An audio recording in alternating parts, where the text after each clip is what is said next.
Well, it's a big show. Welcome to the Fade Route It's a big bad show tonight. with DNZ.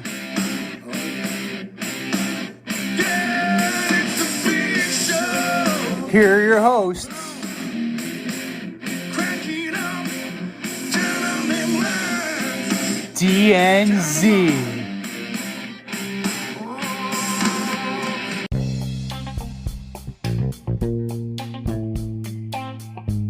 Welcome everybody to this week's episode of the Fade Route with DNZ. I am Z, and we got a great show for you. We're saying goodbye to the GOAT.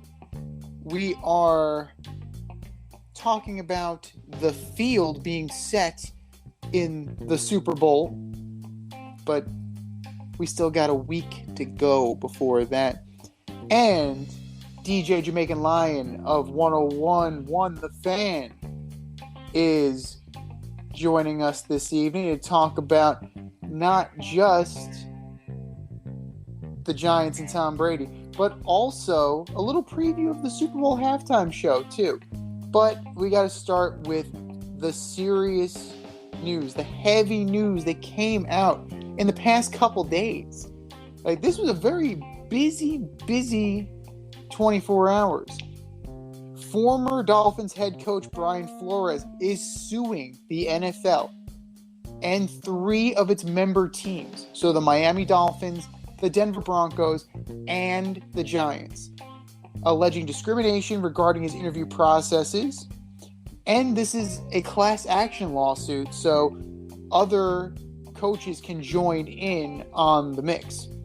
A 58-page lawsuit filed in Manhattan's federal court has illustrated, a little bit of the underbelly of the process, where Coach Bill Belichick somehow had figured out, or was told already 3 days before Brian Flores was scheduled to interview with the Giants, that they had already picked head coach Brian Daboll, now head coach Brian Daboll, but they were still holding interviews. Interesting. Very. He also alleged in 2019 that Flores' meeting with John Elway was very interesting because Elway showed up hungover and disheveled to this meeting and really didn't seem interested in being there. So there's one. But one of the most salacious things that came out of this, and is something that speaks to the competitive balance of the game, Coach Brian Flores, alleged that owner of the Dolphins, Stephen Ross, offered $100,000 for every loss in the 2019 season. That is huge, if true. And to me, that is something that is damning. If proven true, Stephen Ross needs to get Donald Sterling. He needs to go immediately. And Hugh Jackson, the former coach of the Cleveland Browns, he's stepping to the plate and he's backing up what Brian Flores says by completely intimating that owner of the Browns, Jimmy Haslam, also incentivized Hugh Jackson losing for his club. We know, and we've discussed last week, that the racial tension and the racial divide in the NFL could not be bigger. There is a huge glass ceiling when it comes to African American coaches and African American middle management. There are the exceptions to the rule. You have Chris Greer, you have the new GM Mensah of the Vikings, you have Mike Tomlin, and then everybody else kind of seems to be at that middle manager coordinator level. And it doesn't look like that's going to change anytime soon, but kudos to Coach Flores for coming out, and it's extremely risky. As mentioned in the production meeting. Like, my first, like, knee-jerk gut reaction is he's blackballed. He's done. But if he is making the stand at the expense of himself in order to get improved hiring processes and getting more diversity and more inclusion, then it's probably a sacrifice. It is a sacrifice that is, very well intentioned and will be looked upon favorably in the future. And here he is. I've known this guy since our days on Carousel Shoes, flight crew through and through, the last QB in St. John's history. What's up, D? How's it going, man? Hey, yeah, news is it's crazy. It's really and it keeps, the story keeps going on, and it seems like Brian has a really good head on his shoulders. He spoke with his lawyers. He understands, the ramifications of the case and the ramifications of his career going forward. He doesn't care. It's more about putting it out there what African American and minority coaches are going through when they try to interview for a head coaching job or a front office job in the National Football League. And, everyone on the radio today and everyone at ESPN is kind of mouthing the same thing. It's kind of hard to push somebody to hire a certain person or to look at a certain person. And I think what Brian's trying to fight for, or Coach Flores is trying to fight for, is just a fair playing ground. Him walking into an interview when Coach Daboll's already been hired, that's unnecessary. The fact that there is even a Rooney Rule is kind of ridiculous. And when you think about it, it's like, hey, we have to interview minority coaches, at least 2 to 3 guys. Okay, I mean, the fact that you have to put that rule in play just gives you the nature of what you're dealing with. I don't know how it's gonna go. I don't know how the end result is, but when you're peeling back these layers, I think the biggest thing is like we talked about in the production meeting, is if Stephen Ross really came to him and was going to pay him to lose, that's a problem. That's almost like fixing a game, right? And the same thing goes for Hugh Jackson, who's coming out now and saying, hey, Haslam paid me to lose. Well, dude, you lost more than anybody, so you probably made a lot of money from doing that. Now, does he get kicked out of the league for good for losing those games and getting paid to lose those games? There's a lot of questions here, and the worst part is now you're pushing gambling. You're pushing people to gamble legally on football, but this is almost illegal in nature, where it's almost like you're fixing the game. And the whole thing is everybody tanks. Let's be real, right? Teams tank. They do, but they don't talk about it. They don't say, hey, we're going to go into this and try to lose the game. It's kind of unspoken. I mean, look at what happened in Houston this year. They didn't even let their best player play. Can that be considered tanking? They hired a coach for one season, a minority, and fired him. He never even got to, use his best player. He never really even had a chance. How fair is that? So, it's gonna be an interesting case. I'm interested to see where it goes. It is. It's going to be a very interesting case, and we're going to see Pandora's box open because it's going into the courts, and all of the tea is going to get spilled. Brian Flores made a lot of allegations here. He's got the evidence to back it up, and it is going to be interesting to see how the NFL counters this, because either they admit that they really don't give a shit about race relations, they issue a full apology. They don't have many plays in their playbook here, so to speak. Or, they can fight it like they've been half-assed fighting it, saying that diversity is so important to them, and diversity is crucial. Now, there's one. Count them. One. You got one hand? You got one finger? You can count how many NFL head coaches are African American. the workforce, the labor force of the NFL, the players, 70+% African American. Where is the equity in that? It's not there. So the NFL has a lot of splaining to do. They have a lot to account for, because now Brian Flores used the term plantation mentality, and that definitely has a vivid connotation when you use that kind of language, especially if you're a student of history. And it's very hard to it's hard to dissociate, and it's hard to, kind of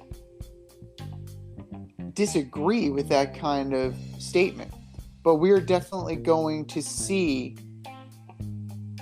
this is just the tip of the iceberg. We're going to see a lot more coming out of this, and I guarantee there are going to be more coaches. If this does reach class action status, other coaches will be in on this as well.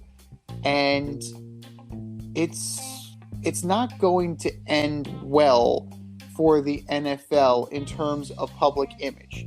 Now, even if Brian Flores never coaches another game, he is on another level. Like, it was very brave of him to do this. It was ballsy. Like, he's sacrificing his livelihood. He's sacrificing his dream, right? He dreamt of being an NFL head coach. And now that might end up being a dream. But kudos to him for taking a stand. It's a stand that needs to be taken, and hopefully something comes out of this where the NFL improves itself.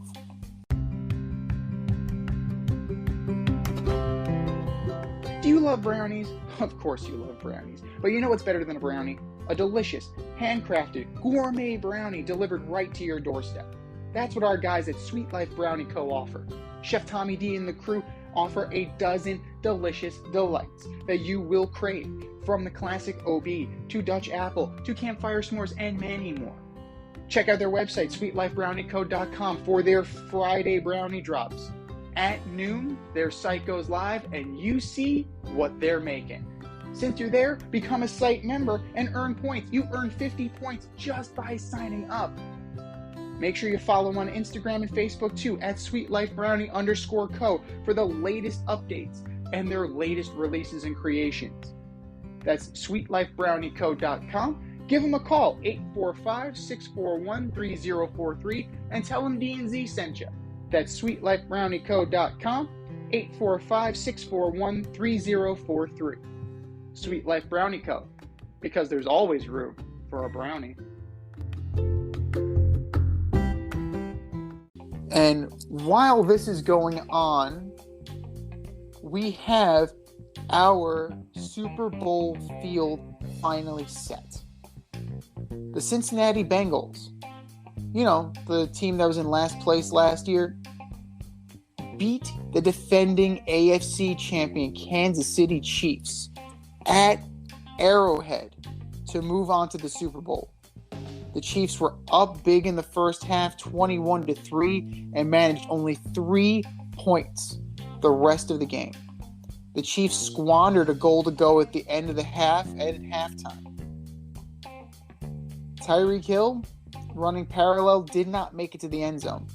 Despite getting the ball first after halftime, the Bengals got a stop, ultimately kicked the game-winning field goal.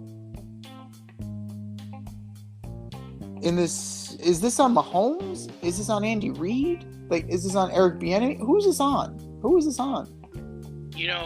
I did not get a chance to look at the tape yet, but in live time, it felt like Patrick Mahomes had the yips, especially in the second half. He seemed scared to throw the ball downfield. Maybe it was because the Bengals were dropping 8 players into coverage, and he didn't really trust his reads.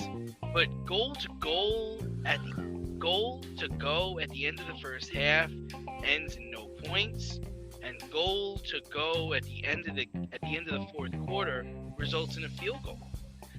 Tyreek Hill has 78 yards and 1 touchdown in the first half, and then he shut out the rest of the game.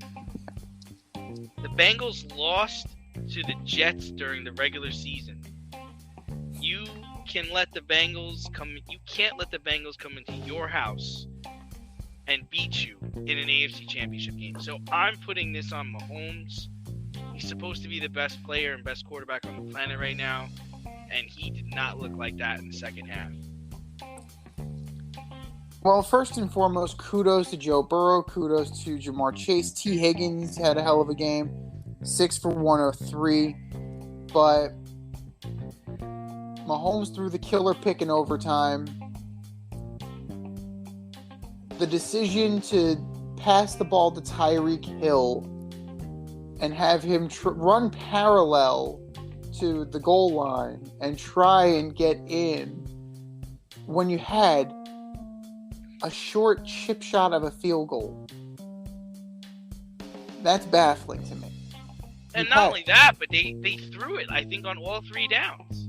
Yeah. They threw it. They never gave it to McKinnon, who was having a really good game.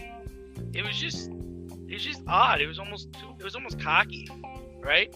And if you're Tyreek Hill, you've got to understand the amount of time that's left in the quarter.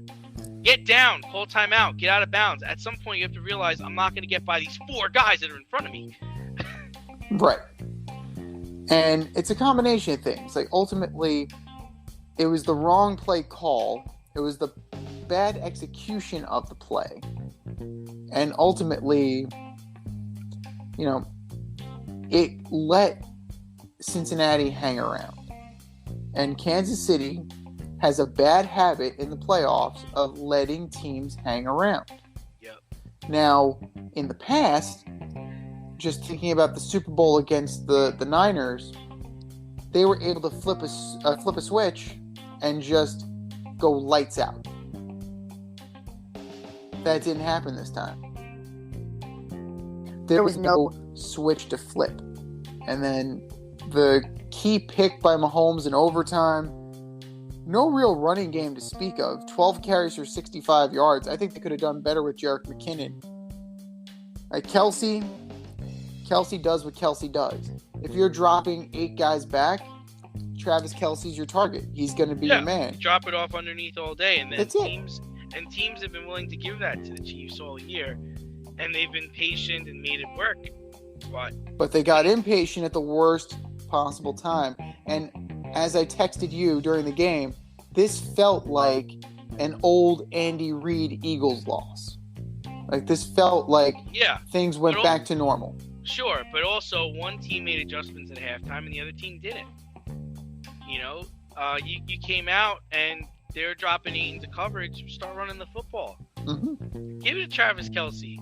Don't force it. Don't try to force it. Take what they're giving you. That's always been the mantra against, when they're dropping into coverage or doing cover 2, you got to take what they're giving you. And very disappointing, especially for a guy that's supposed to be carrying the league for the next couple of years. But moving into the NFC, Stafford and the Rams finally beat the 49ers 20-17 after losing the previous 6 times. Stafford tried to give the game to the 49ers with a poorly thrown pass in the fourth quarter, but Jaquiski Tarft could not hold on to it. On the flip side, Jimmy G managed to throw away his team's chances of a comeback by tossing an interception to the Rams while under duress in the final seconds of the game. John Lynch shook all of the 49ers' hands after the game, but he gave Jimmy G a long hug. I think this was Jimmy G's last interception as a 49er, as they're going to seek a trade for him in the offseason.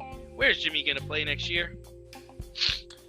It's a great question, because he's already trying to lay the groundwork. Like, he wants to go to a winner.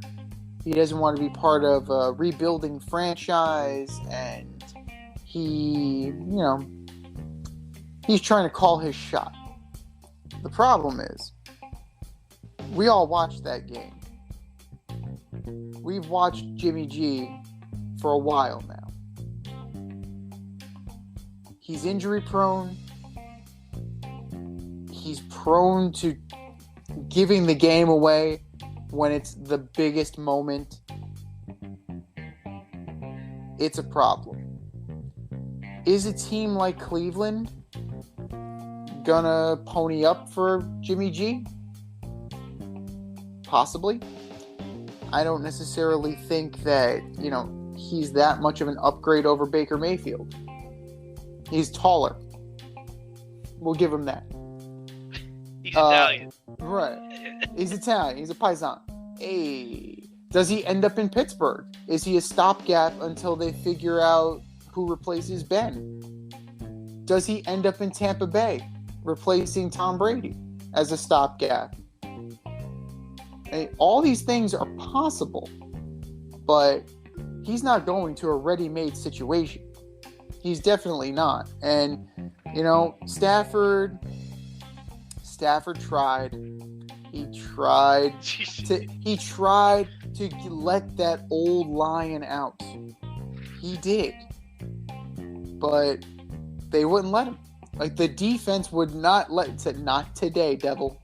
Not today. And ultimately, Jimmy G is the one who made the worst and most egregious mistake. But, I don't know, the Rams had this pretty much taken care of offensively. Defensively, even though the Niners had a lead, it never felt like it was sewn up. Because in the back of your mind, you knew that Jimmy was the quarterback.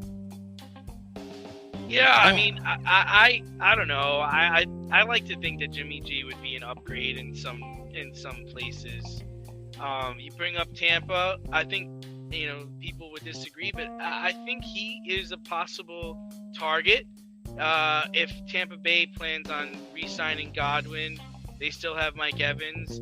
If they re-sign Fournette, yeah, why not bring in Jimmy G? I mean, that division is weak, man. I mean, Saints, the Panthers, Atlanta.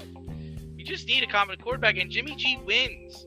You could say he gets hurt and he throws interceptions, but he wins. He did go into Green Bay and he did beat Aaron Rodgers. He was probably 9 minutes away from beating the Rams in San Francisco, in LA, and that would have been the 7th win in a row. So he's capable of winning games. I wouldn't put too much down on him. But to just talk about Kyle Shanahan, 39-42, record as a head coach. He was on the receiving end of a blown 28-3 Super Bowl lead as the offensive coordinator for Atlanta. And I believe his 17-7 10-point lead in the NFC title game was the biggest, was the most points ever overcome in that kind of scenario.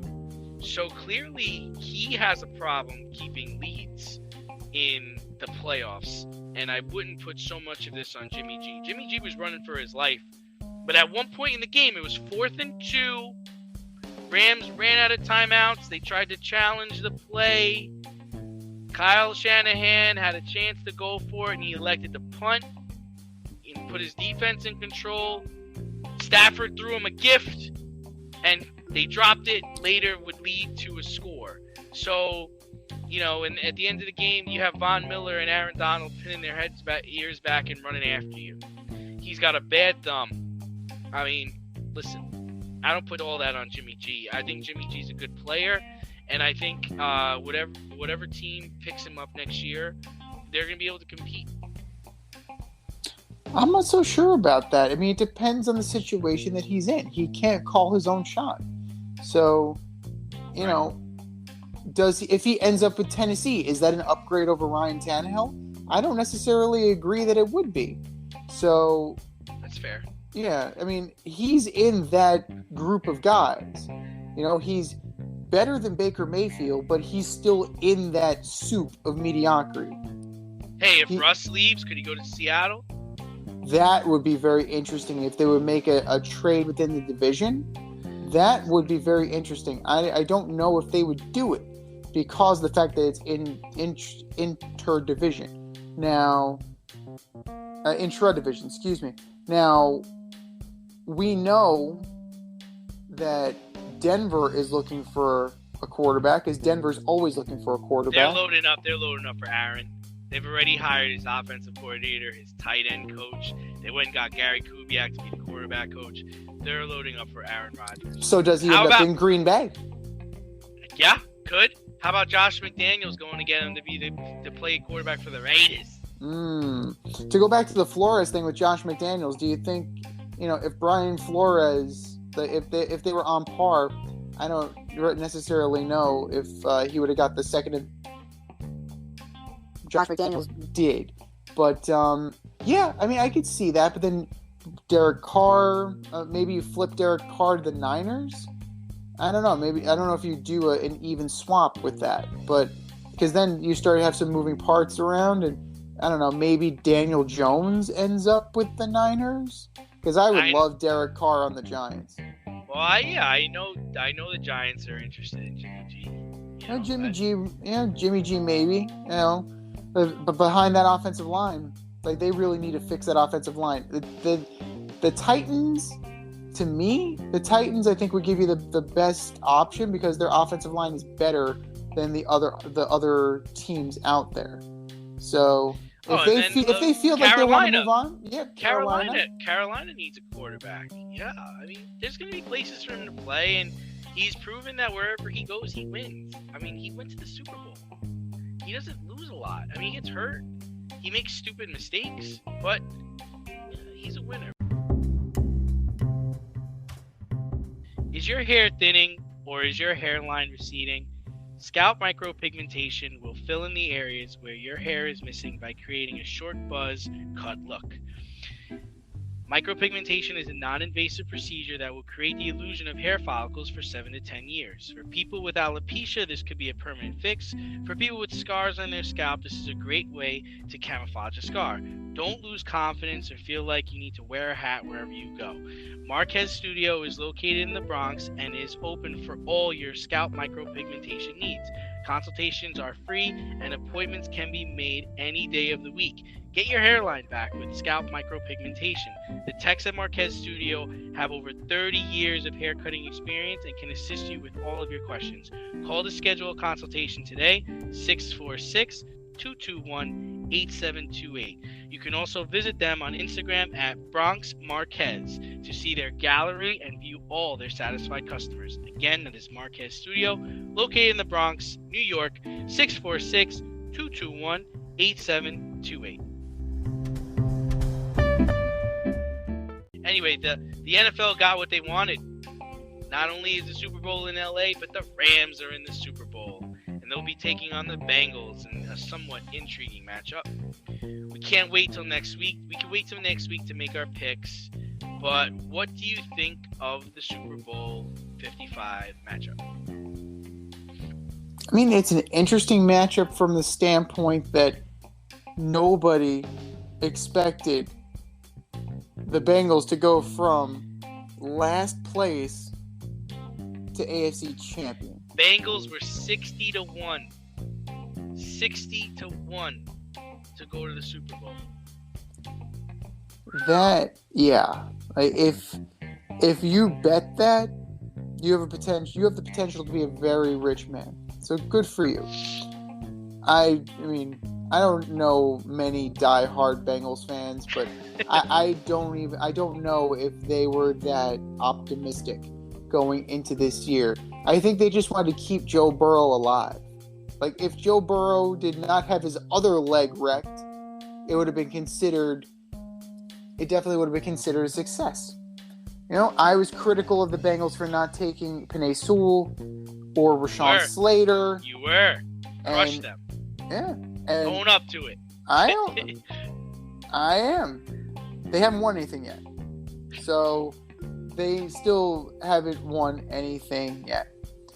And those guys, Chase is looking like a stud. Absolutely. But I also saw Joe Burrow get sacked 9 times. Only once against the Chiefs? or 3 times against the Chiefs. Yeah, but they don't have the pass rush that they don't have Aaron Donald. Oh no. No, they don't have Aaron Donald. Oh no. Yeah, so it's intriguing from the standpoint of like, who's going to make the big mistake? Matthew Stafford or Joe Burrow? I have more confidence in Joe Burrow than I do in Matthew Stafford. Whose defense is going to show up better? I mean, obviously, the Rams have the more star-studded defense, but the Bengals haven't been playing terrible. Is Uzama going to be healthy? That's going to be a kicker. Actually, it's both tight ends because Higbee got hurt. Like, which tight end is actually going to be able to play? That may be a difference maker because receiver-wise, they match up very well. This is actually, it's got the potential to be a really good game. It could also be a laugher. My thoughts of the matchup is meh. The Bengals, the Super Bowl. I think the Rams-Chiefs would have been more appealing, or even the Bengals-49ers.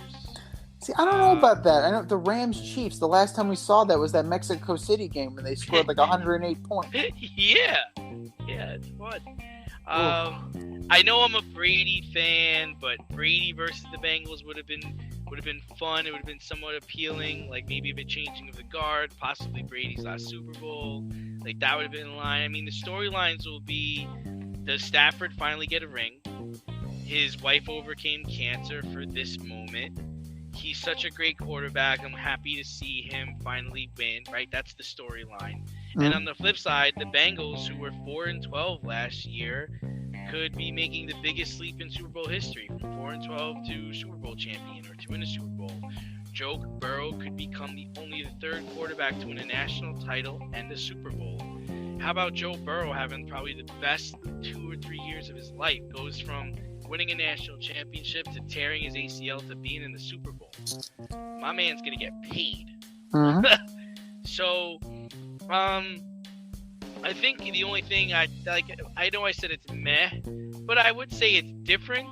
It's intriguing. It's not something anybody expected. We're not seeing the usual names, the Bradys, the Mannings, the Roethlisberger. We're not seeing the usual teams, the Chiefs, the Patriots, the Steelers. So or the 49ers. We're seeing something we probably will never see again. I think it's fair to say that the Bengals will probably have a tougher time getting back here.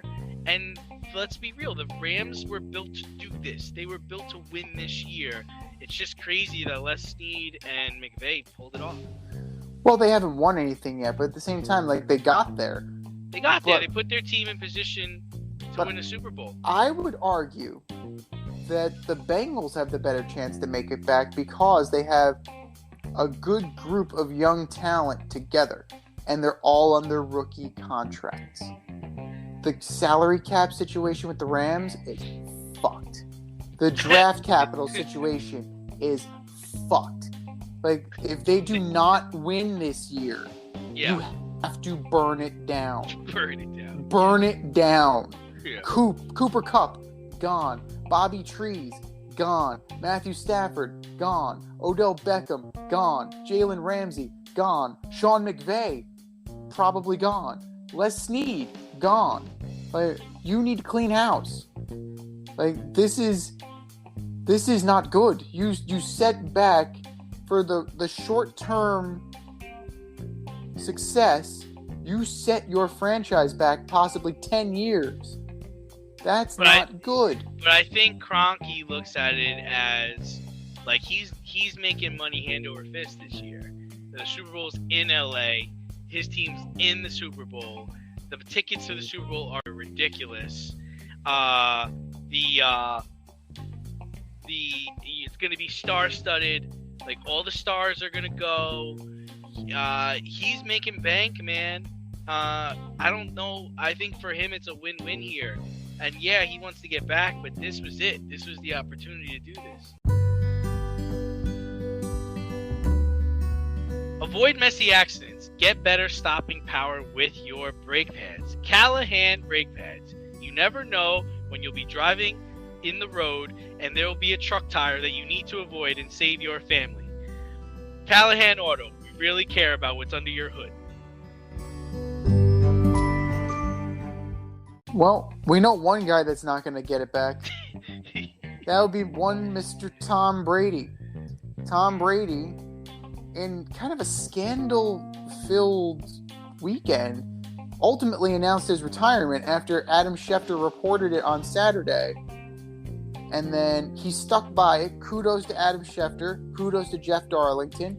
They stuck by their reporting. Kudos to us for retweeting that report. But Brady backed off until Monday when he officially announced his retirement after 22 seasons in the NFL. So, did this go the way he wanted it to go? And ultimately, how are you going to remember Tom Brady? I just want everyone out there to know that I am doing okay. I got a whole bunch of text messages on Monday, like I was his agent. Like, oh man, I just heard the news. Are you okay? Man, what a great career. I'm so sorry for you. He's like, guys, I'm doing great. I'm okay. Life goes on. There will be another guy. No, there'll never be another guy. But no. We're checking in because we love you, brother. But, my phone was blowing up like crazy. 22 years. More than half my life, this man has been playing quarterback for, the National Football League. And I texted, we were talking about it. I talked to you more than I talked to anybody else about it. But, I remember I was like, we were in high school. I was a senior in high school when this guy won his first championship. And I went out and bought his jersey with my own money. And I still have it, the white one. And I remember they had a flea market on Eastchester Road. And they had his rookie card. And I went and I bought it. No one ever thought, this was going to happen. That this guy was going to play for 22 years. Hold all the records you could possibly hold for a quarterback. What a ride. The thing about it, I thought it was handled very sloppy for a guy who's very buttoned up. I was surprised it was leaked out on Friday and then finally released on Monday. It just seemed not his style, and part of me was wondering if it had to do with, I think they're still waiting to release the last part of his Man in the Arena show, and I wonder if they're, that show is going to, discuss the final decision and things like that. But, we talked about it last week, kind of saw this coming, just because of his body language and some of the things he was saying. But ultimately, he feels like it's time to turn it over to the up-and-coming stars and leave the game. I'm going to miss watching him play. He always came through. I remember watching his games, and I never got too hot. I never got too cold. I was very collective because I knew if he got the ball in the end, his team had a chance to win. And you don't have that with anybody these days. Aaron Rodgers doesn't give you that feeling. Peyton Manning's gone. Jimmy G certainly doesn't do it. Stafford doesn't do it. So, he's the youngest quarterback to ever win a Super Bowl, and he's the oldest quarterback to ever win a Super Bowl. Everyone always says that Father Time is undefeated, but in this case, I disagree. Tom Brady led the league in passing yards, passing touchdowns at 45 years old. Tom Brady beat Father Time. He gave Father Time its first loss. That's all I got to say about that. Well, Tom Brady has earned his status as one of the greatest of all time. Some will argue that, he is not the greatest of all time because of, the time in which he played, the rules under which he played. If they were allowed to manhandle him like other quarterbacks have been manhandled, would he have been as successful? That's the debate. That's always the debate when you're talking about generations. Yeah, that's it. Generational eras. You're always going to have that debate, and you really can't answer that. But I can only go by what I've seen. And Tom Brady was a fantastic quarterback. He redefined what it was to be a leader and to be a quarterback and to just destroy people. Like, Tom Brady was able to take this motivation. I mean, and I've watched Man in the Arena. I've watched the entire thing. I'm waiting with bated breath for the 10th episode. But it really delves into the psyche of Tom Brady and how big the chip on the shoulder really was. And it goes to show you about, motivation, determination, and work ethic. If you're willing to put all three of those together, you could become a legend. Now, he also benefited from great coaching. He benefited from great teammates. He benefited from, like I said, offensive rules being put in place that really benefited the quarterback and benefited offenses. So he will definitely rank very highly. And, he's in that upper echelon because now you're talking about like generational talents of sport. You're talking about great winners. You're talking about the Wayne Gretzky's. You're talking about the Michael Montana, Jordan. really. Yeah. Well, he's lapped Montana. Like, Yeah. he knocked Montana out of that perch. If there's only one guy for football available there, it's Brady now. It's not Montana anymore. Yeah. But where do the Bucks go from here? We were talking about this before. You think they fully tear it down, or do you think they try and make another run without Brady?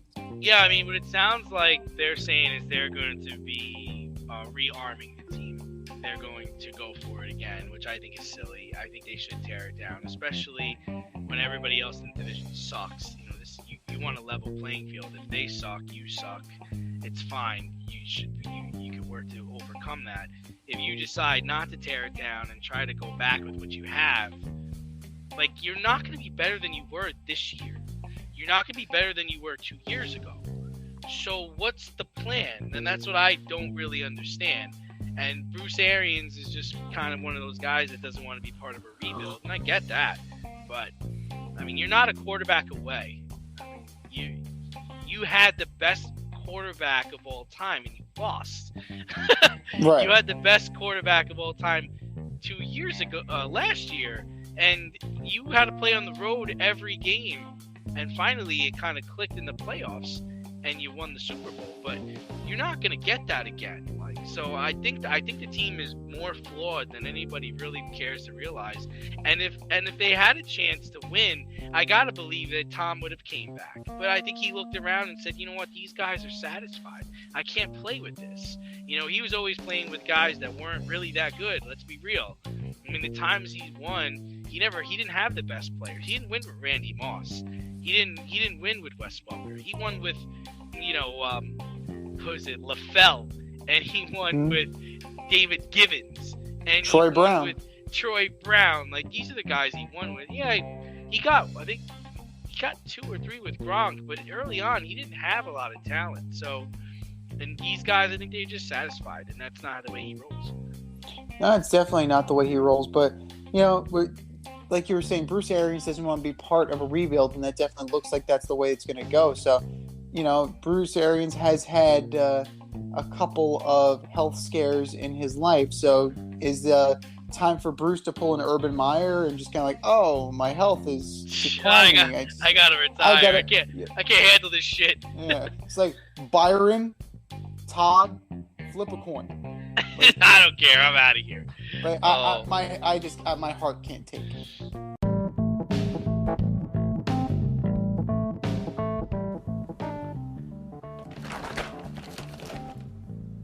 If you've ever listened to a podcast and thought to yourself, hey, I can do this, then do I have the tools for you?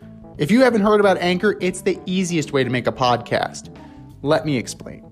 It's free. There are creation tools that allow you to record and edit your podcast right from your phone or computer. No specialty training, no specialty programs needed. Anchor will then distribute your podcast for you so it can be heard on Spotify, Apple Podcast, and many more. Plus, you can make money from your podcast with no minimum listenership. How cool is that? It's everything you need to make a podcast in one place. Go to anchor.fm and get started today. That's anchor.fm. What are you waiting for? Download the app.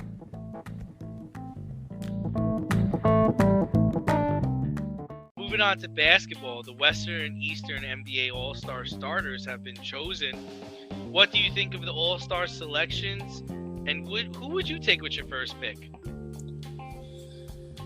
Well, which one of these doesn't belong here? This person is averaging 18.1 points a game, 2 assists, and 4 rebounds. A good 10, almost 10 points off the average of most of the other guys. That is one Andrew Wiggins.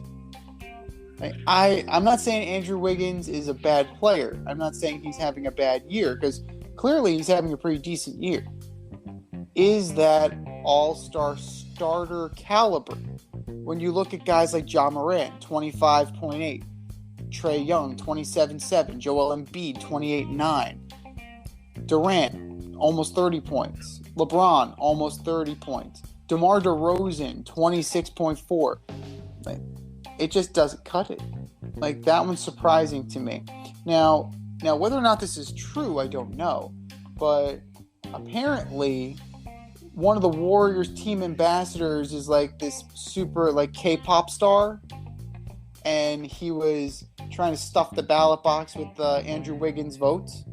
So basically, all of South Korea voted for Andrew Wiggins. So Here I thought it was you. Between Canada and South Korea, I think he had he cornered the market on those two countries. But as far as if I have to draft my first, and it's the All-Star game, so it's a show, who's going to put on a show? Steph Curry. Steph Curry will shoot from the other side of the goddamn. He'll shoot from the other 3-point line. That's what Steph Curry. Steph Curry gets it. It's a show. The All-Star game is for entertainment purposes, and he's gonna do it. Other than that, Ja Morant would be that would be a great pick too, because the kid is so electric, and he definitely will bring a lot of spark and energy. But those are the two guys that I would take. Yeah, I was fine with the Wiggins pick. I actually felt good for him. I was happy for him.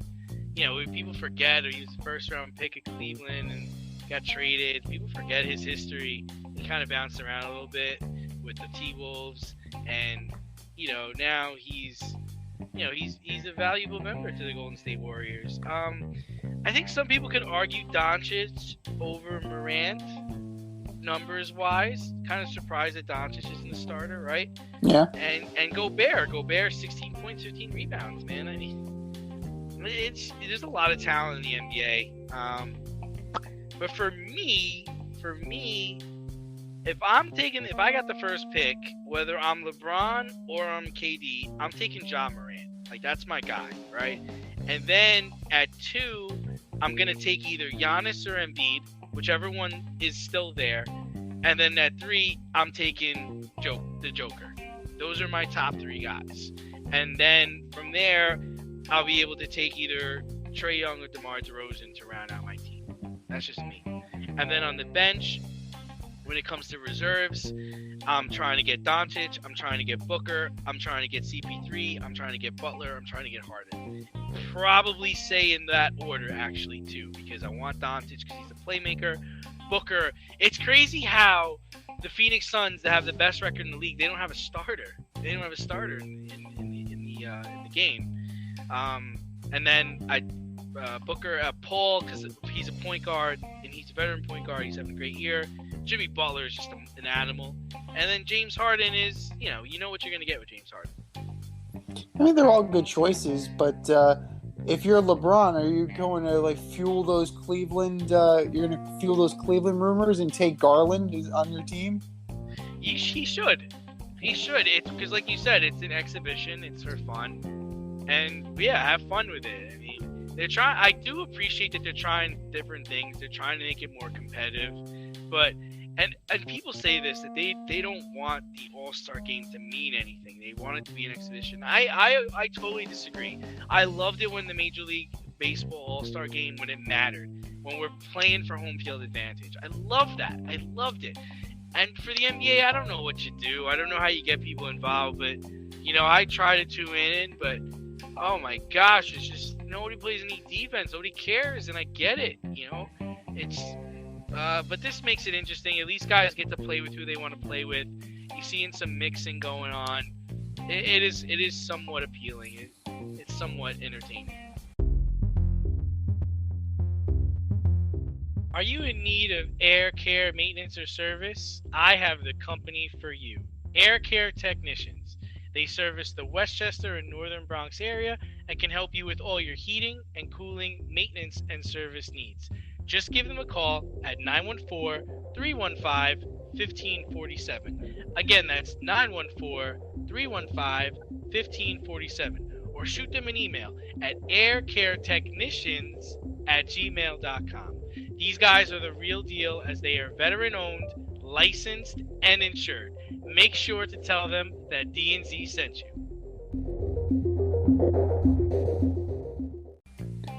Well, you know what else has been entertaining? The Ben Simmons saga. Ah! We've been trying for a very long time to figure out where the hell this guy's going to go. And Sacramento appeared to be the place that he would end up, with De'Aaron Fox and other pieces going in the other direction. But recent reports indicate that the Kings have pulled out. So why couldn't they get this deal done? And does it end up getting done in the long run? Oh man, Ben Simmons is basically paid $19 million to not play for Doc Rivers. Like, that's just absurd. That's just absurd.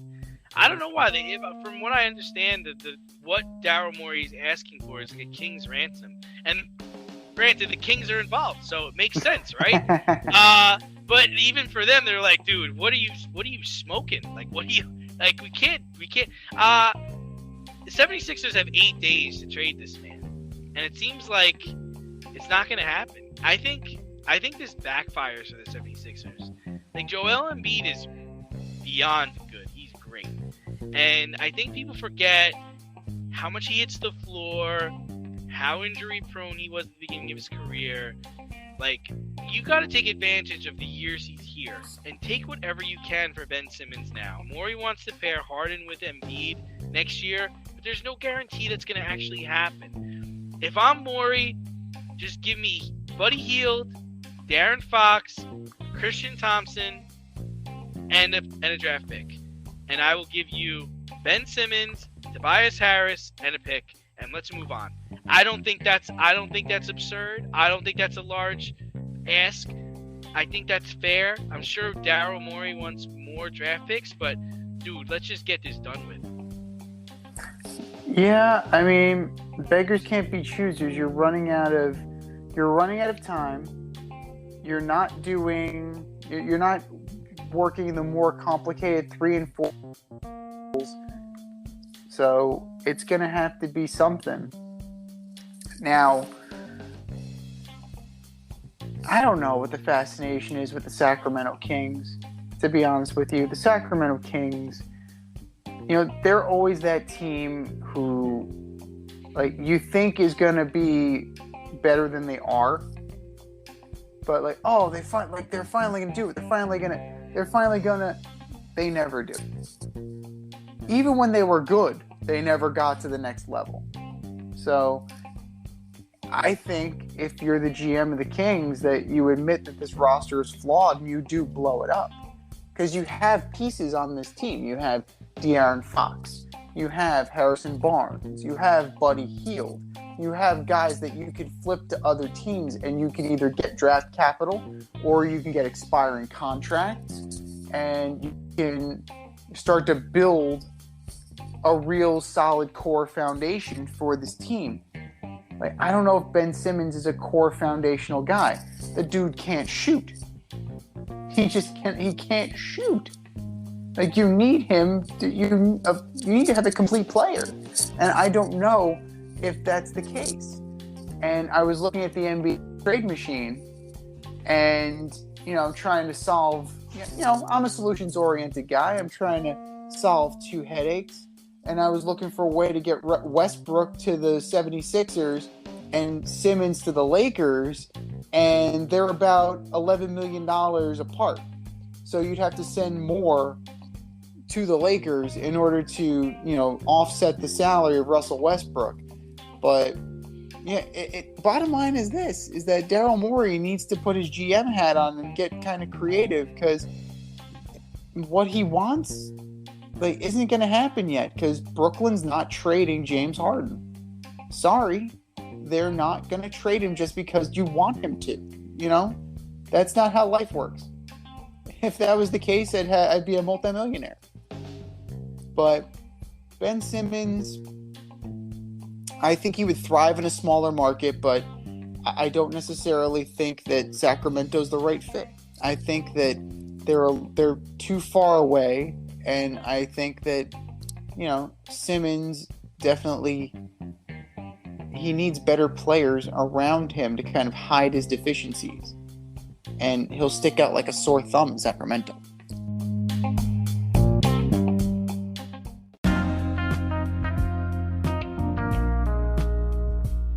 It's the In Route, where friends of the show get a special segment with us. Want to be part of the action? Want to be the newest member of the In Crowd? You know what to do. Hit us up, faderoutemail@gmail.com, or slide in those DMs on Fade Route Podcast on IG, or hit that Twitter, FadeRouteDNZ.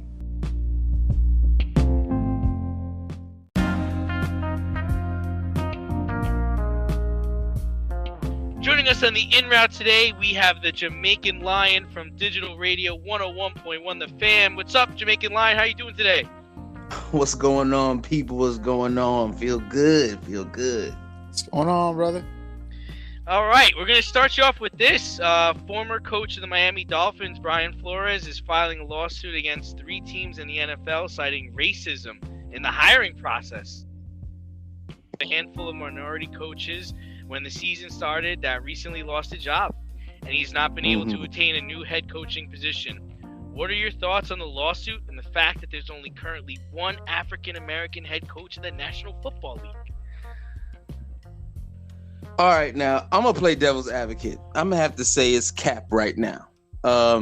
Flores, I don't think he has a valid point, just for the simple fact, like, when I was growing up, there was Tony Dungy of the Indianapolis Colts.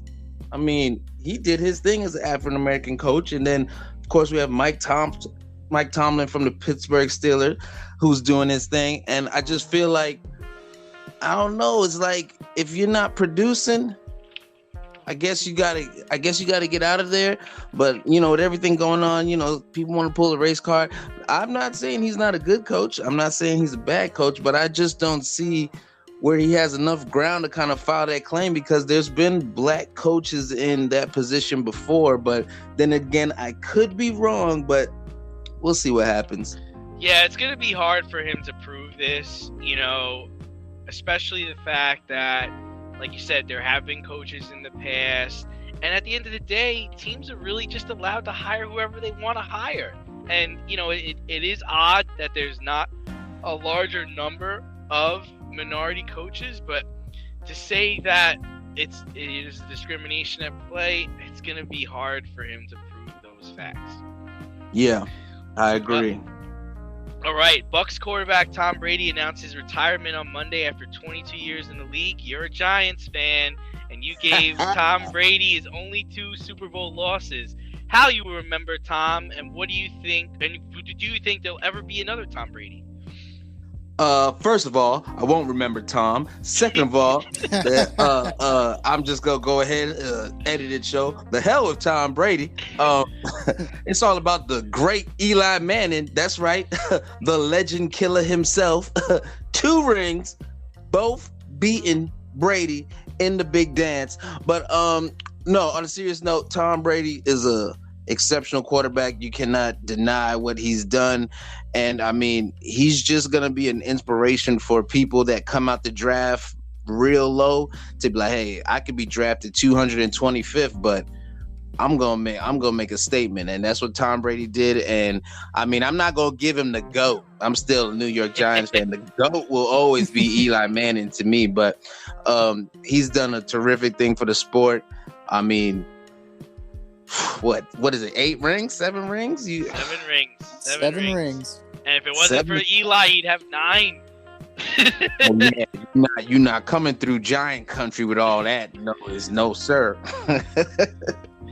Now, we've heard you on 101.1 The Fan Digital Radio the last 2 weeks praising the NFL playoff games. Each game on Sunday pulled in over 50 million viewers. What has made their games so attractive and so compelling this year?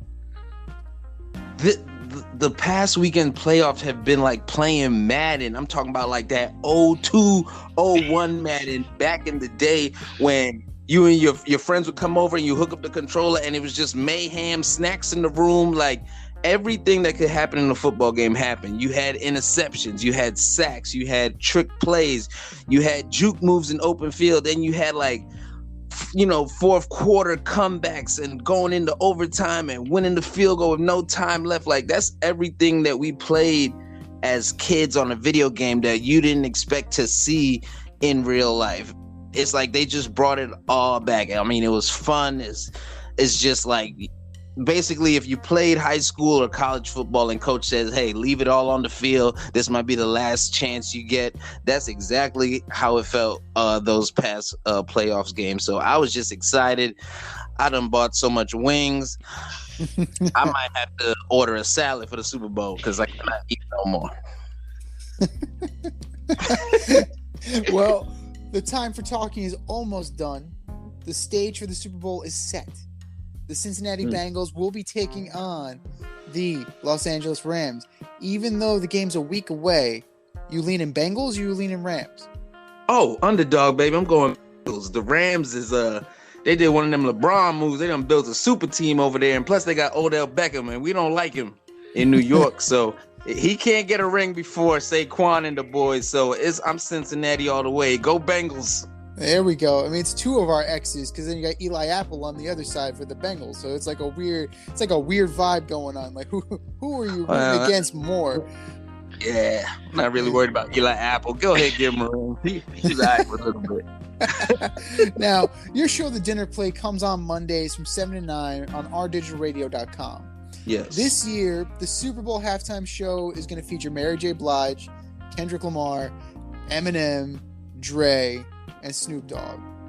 Now, I can't recall a Super Bowl in recent memory with so many talented hip-hop artists. This is a stacked lineup. And what can football fans expect to see, and what songs do you want to hear from each of these artists? All right, well, I'm going to start it off with Mary J. I want to hear Ain't No Hateration. That's my jam. Because there's going to be a lot of people hating that I picked the Bengals. Snoop Dogg, I want him to come with that 6'4" on stage. Show him that we still gangsta out here. Kendrick Lamar, I definitely want to hear one of his joints from off his album, Pimped by a Butterfly. I don't know which one it is, but whatever song it is going to be hot. And who else we got? You said Dre. Oh, you know DRE. He gonna do his thing. And I hope he do. And I gotta hear Renegade or the knees weak, arms as heavy as velvet on the sweater already. Yeah. Miles to get that till joint. I collapse. Just be like, till I collapse. There you go. That right there. I just want to be in my living room, put my hands up like to the. That's.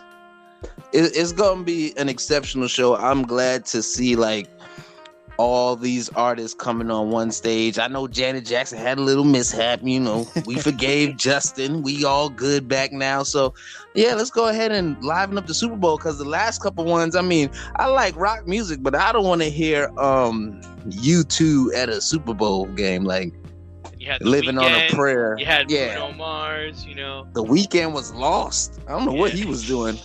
Made my eyes hurt watching his halftime show. Some people had seizures. Exactly. What did you doing? It's football. I don't know. Yeah, you got a lot of but you said, the line of demarcation was Janet Jackson. Once her tit came out, it was just no, we gotta compensate. We gotta put old white guys on the stage. I thought that heightened the Super Bowl. I thought that sent the views through the roof. I don't even think nobody remembers who won that game. All we remember is Janet's boob was perfect. Do you think 50 Cent makes an appearance this year, or you think that's all just talk? If 50 Cent makes an appearance, man, they done pulled the wool over everybody's eyes. I mean, it would be awesome to see, but that might be pushing the envelope because 50 has no filter. So yeah. If he come out there, he don't care about Roger Goodell. He gonna do what he do. He from Queens, and I ain't trying to get shut down again. We just came back, so we'll see what happens. I'm excited either way. Totally. It's appropriate that the Rams are in the Super Bowl because this is like the Rams of lineup. That's a lot of touches. It's a lot of talent for 25 minutes, so they gotta maximize their touches. But we'll get you out of here on this. We understand recently you showed up dressed as a character from Coco Melon at your niece's birthday party. Yes, the Coco Melon. Yeah, the Coco Melon. So what's the going rate for character appearances from Jamaican Lion? And my nephew actually has a birthday in a couple of weeks. Are you taking requests? Oh yeah, 5 bands. Just cash at it now. Let me stop. Straight cash, homie. Yeah. Put the money in a candy Ziploc bag. Leave it by the cake. But no, I actually did that. Pro bono for free. You know, it's my niece. I do hosting. So usually 75 to 125, but I have been asked before to dress up as Mickey Mouse and Goofy, and it's just my personality. So I not only have I been Coco Melon, but I've done a few others. I try to holler at Disney. I'm trying to come work for y'all. If you need Mickey, and he shows up in a Lexus. He doesn't shy away from anything. He shows up in the Lexus, right? Exactly. I'm gonna have the Invicta watch on, chain. They're gonna be like, Mickey swagged out here. But yeah, just if you need me for your nephew and niece's birthday party, book me, man. It ain't nothing but a drive. No, totally, sir. Totally. So we know about the digital radio. We know about the dinner plate. Tell us some more. Fill us in about the dinner plate. How we can get people to find you. Y'all can actually tune in every Monday from 7 to 9 p.m. on ourdigitalradio.com. We are also on Apple Music. Just type in 1011 The Fam. We pop up. If you have Alexa, you say, Alexa, play 101.1 The Fam. We're going to pop up.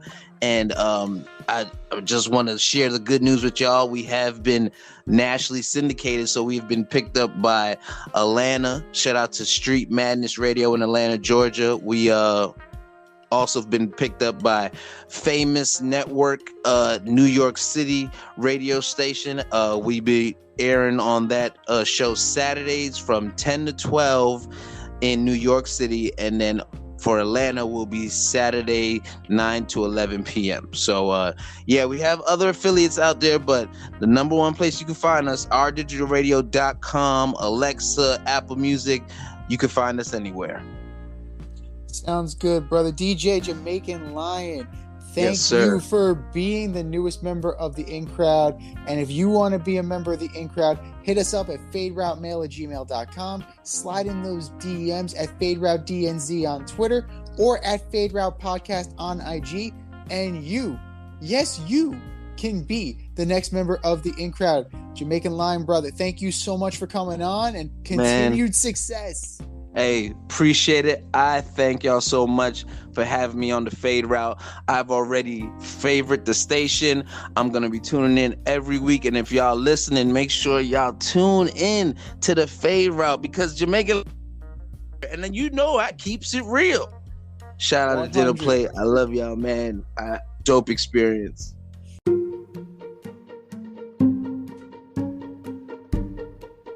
The Fade Store presents the Alleged Superstar of the Week Award.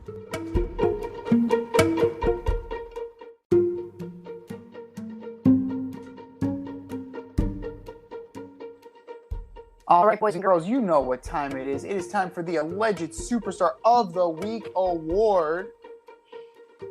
You know how it goes. We put up the poll on our Twitter at FadeRouteDNZ, and you vote. And you vote, and you vote, and you vote. Do you know who won the poll last week? Do you know who took home the ass, D? I don't. It is the BBWAA. All of them. Every single baseball sports writer in America that is eligible to vote for the Hall of Fame.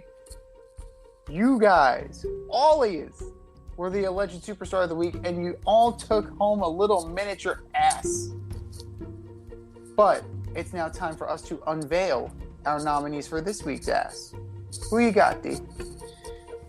First up from my Alleged Superstar of the Week is Patrick Mahomes.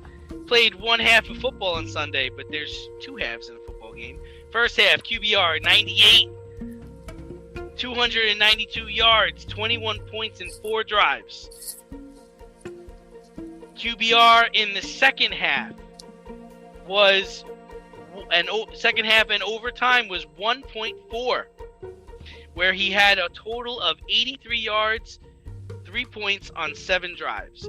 Patrick Mahomes, you are my Alleged Superstar of the Week. Second, Bill Belichick. Texting congratulations to the wrong Brian in your phone? Oh!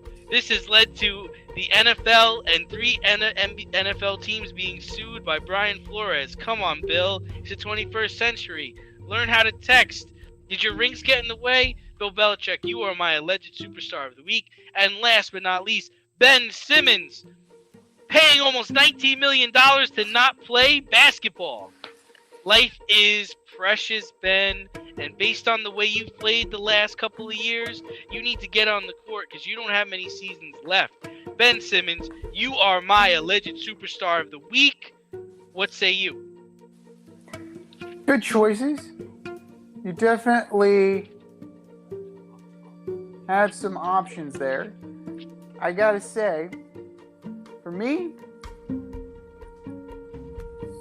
I gotta think the NFL. The NFL as a whole. You guys are my Alleged Superstar of the Week because you have created this monster of racism and nepotism and glass ceiling to the point where you have a coach, an up-and-coming promising coach, throwing his career away just to expose you as the racist, corrupt pieces of crap that you are. So NFL, you are my Alleged Superstar of the Week. Tom Brady. Dude, for somebody who is so good at crafting his image and so good at creating like the nuance of everything, you foobarred your own retirement. How did you foobar your own retirement, Tom? Tom Brady, you are my Alleged Superstar of the Week. And last but not least, returning to the podium, Rob Manfred and Tony Clark. It's because of you two dipshits that we will not have spring training on time. Rob Manfred and Tony Clark, you are my Alleged Superstar of the Week. The arguments have been made. The nominees are in. And ladies and gentlemen, for our nominees,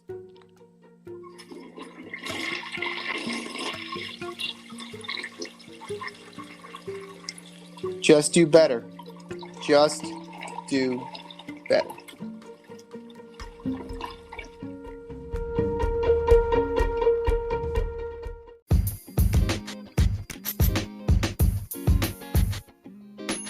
Your favorite podcast has its own merch line now. Go to the Fade Store with DNZ.com today for all your Fade Route merch needs. I'm talking tank tops, t-shirts, sweatshirts, like yoga pants, we got those too. Like some cool accessories, we got those too. And we're not done yet. We have so much more planned for you, but check out what we have today. at thefadestore.dnz.com. That's thefadestore.dnz.com.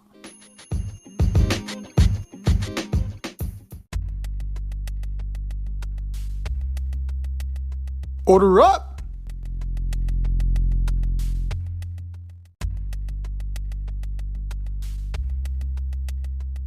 It's an oldie but a goodie, but it is back, ladies and gentlemen. It's time for us to order up. Order up, order up. And this week's order up, we are talking about our list. We're ordering up our list of the greatest quarterbacks of all time from 5 to 1. Who you got, D? Man, this was a lot harder than I thought it was going to be. And I bet if you talk to me tomorrow or a week from now, my list might change a bit. I was never a big fan of this guy, but at number 5, I have John Elway. 5 Super Bowl appearances, 2 Super Bowl victories, retired a champion. I gotta put him at number 5. Number 4 for me is Steve Young, most accurate quarterback in NFL history. That's my guy. I was reluctant to do this, but if I didn't put this on, the fans would kill me. Peyton Manning, I have at number 3. Went to 3 Super Bowls, 2 wins. Probably one of the best quarterbacks of our era. And number 2, my original guy, Joe Montana, 4-0 in Super Bowls. Hard to beat that. But there's only one person that can beat that, and everybody knows where I was going with this.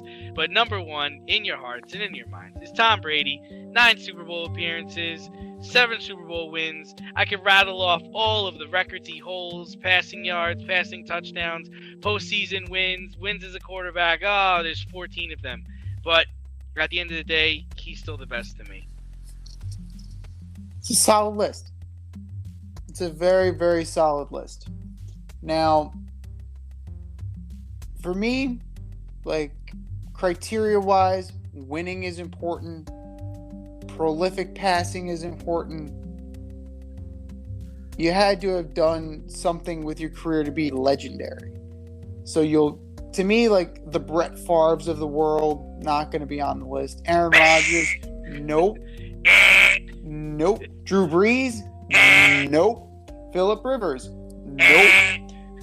For me, my number 5 is Dan Marino.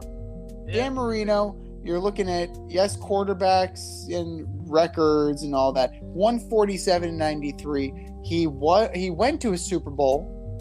Did not win the Super Bowl, but he went there. 420 career touchdowns, 61,000 yards. So 61,000. Think about that. Granted, only a 59% completion percentage, but Dan Marino was an amazing quarterback, a pure passer, and one of the most dangerous and strongest arms in the NFL. Number 4 for me, Peyton Manning. 71,000, almost 72,000 yards. Amazing stat. That's mind-blowing, the amount of yardage. 539 touchdowns, 251 picks. 14-time Pro Bowler, 5-time MVP, 2-time Super Bowl champion, Super Bowl MVP, comeback player. The accolades are, the list is long. But Peyton Manning commanded, receiving, orchestrated changes at the line like no one I've ever seen. Everybody is trying to catch up to where Peyton Manning was in terms of seeing the game at the line and diagnosing the game at the line. They'll get there eventually, but Peyton Manning was the guy that really revolutionized that. Number 3, the only true dual threat on my list, John Elway. Yeah. Only 300 career touchdowns.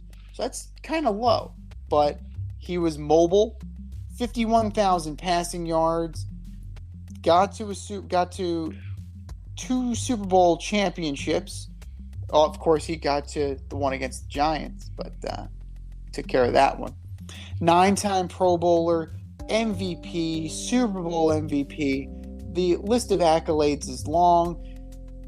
Thankfully, we're talking about him on the field and not him off the field, because off the field he is an atrocious executive. Sorry, John. Thankfully you don't run your car dealerships like you run the Broncos. So, peace and love, John. Peace and love. Number 2, this was tough. Do I go with the prolific winner? Or do I go with the nostalgia pick? And I'm going with the nostalgia pick for number 2. Joe Montana. Only 117-47. He only played 192 games. It's, compared to some of these other guys, he didn't play that much, which is surprising. 63.2 completion percentage, almost 41,000 yards, only 273 touchdowns to 139 picks, but the dude was a winner. Jimmy G wishes he could be half as good as Joe Montana. You know what? They should just give him number 8 because they'll be half as good as number 16. So we'll give him that. 8-time Pro Bowler, 3-time All-Pro, 2-time MVP, 3-time Super Bowl MVP, 4-time Super Bowl champ, undefeated in Super Bowls. Joe Montana has the bona fides. But number 1, I can't disagree with you just from the basis of not only the rings. 7-time Super Bowl champion, 15-time Pro Bowl, even though he never played in it, a 3-time All-Pro, a 3-time MVP, a 5-time Super Bowl MVP, almost 85,000 yards. For 85,000 yards, 624 touchdowns, only 203 interceptions. So, fantastic numbers for one Mr. Thomas Edward Patrick Brady, TB12. Congrats on the career and good luck in the future, because you are the tippity top of our favorite quarterbacks. This has been the Fade Route with D and Z. Thanks for tuning in tonight. You can catch our podcast on Wednesday nights on Anchor, Spotify, iHeartRadio, or wherever you listen to your podcast. Until next time, stay faded, everyone. We'll talk to you next week.